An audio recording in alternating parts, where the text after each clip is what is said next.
working here in Ming Chuan University.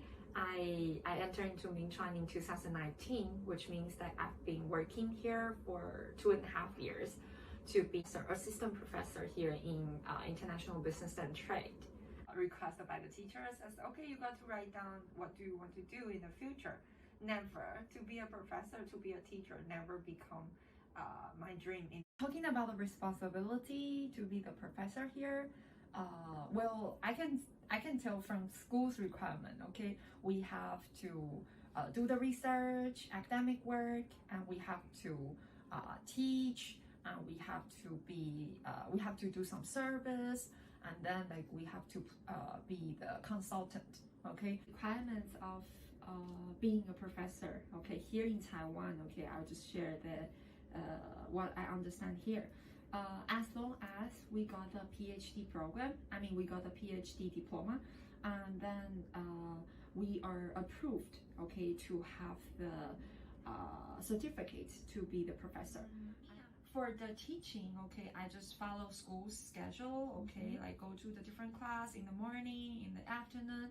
Except for that, okay, it seems that I only need to teach 9 hours in a week. So let's say I should have like some more flexible time for myself or for other stuff.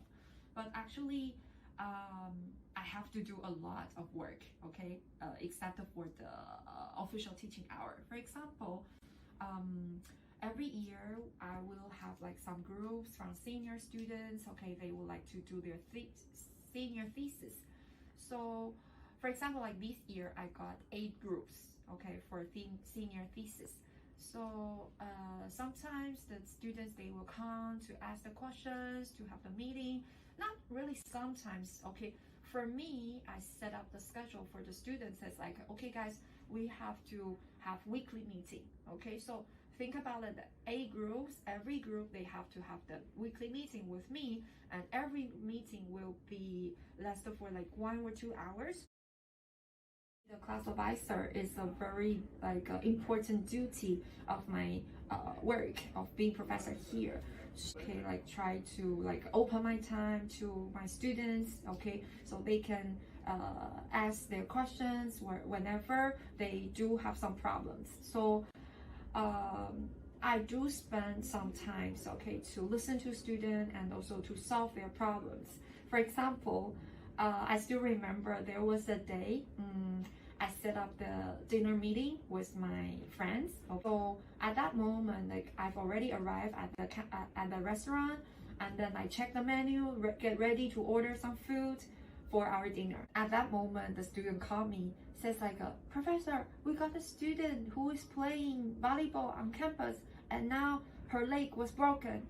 And then like I finished the dinner super quick, okay, and then like go to the hospital to see the student and to help the student. How will be the way to evaluate my performance to be a professor? Officially, from the school side, every year they will review all the professors' performance from research, service, teaching, okay, and also counseling to be the consultant. So for academic work, the school, they will check if this professor really get some paper published or really do some academic work, okay. The second one is about the teaching, okay.